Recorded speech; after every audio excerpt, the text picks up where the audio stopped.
Hey guys, we're back with reading The Man Who Loved the Flag, and we're picking up at chapters 3 and reading chapters 3 and 4. Chapter 3, Becoming a Soldier. Before long, William learned of a way to earn money he needed to bring Elizabeth to Georgia.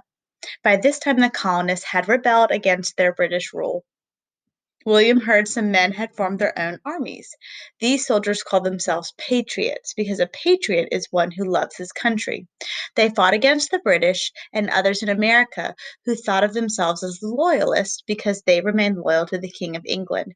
William listened to the patriot side of the cause and decided he felt like a patriot. When he heard South Carolina regiment was looking for soldiers, he signed up. He was a good soldier and soon earned the rank of sergeant. The pay he received was small, but it was enough to solve his problem. Elizabeth came south and they were married. Soon afterwards, Jasper learned the British had chosen Charlestown, South Carolina, as a major target. Patriot leaders decided a fort on the southern tip of Sullivan's Island would offer the best protection of the Charlestown harbor. Jasper's company, the 2nd South Carolina Regiment, was ordered to report to Sullivan's Island. Chapter 4, Building a Fort. Colonel William Moultrie was the officer in charge of the 2nd South Carolina Regiment. His soldiers watched him pace back and forth on the sandy shore of Sullivan's Island. Ocean breezes brought the smell of the sea. Shorebirds tiptoed along the edges of the waves. Some dived for fish in the choppy water. But Colonel Moultrie could not enjoy the sights. His mind churned with his problem. How could his men defend the harbor without a fort? In a matter of days, British warships would be in the Charlestown harbor. Long, narrow Sullivan's Island at the entrance to the harbor was covered with myrtle bushes, live oaks, and tall palmetto trees, but none of these offered the protection Moultrie's men needed against British cannonballs. Trying to bring materials to the island to build a fort would take too long. All of a sudden, Colonel Moultrie stopped pacing and he had an idea. Men, he roared, we're going to build a fort. Officers in charge sent messengers to the plantations. We need your slaves to help build a fort, they told the owners.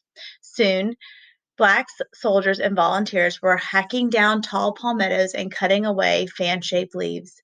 Some began stacking the long trunks in a high double wall. Others scooped up damp sand and piled it between the logs and over the top of the wall in a great mound.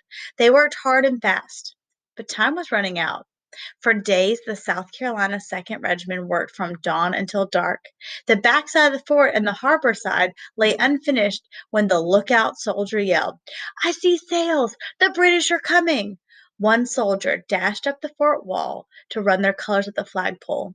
The blue banner with a silver crescent like a new moon waved above their heads. The front line manned its posts. Cannon barrels poked out from the top of the fort. The British Armada drew nearer and nearer.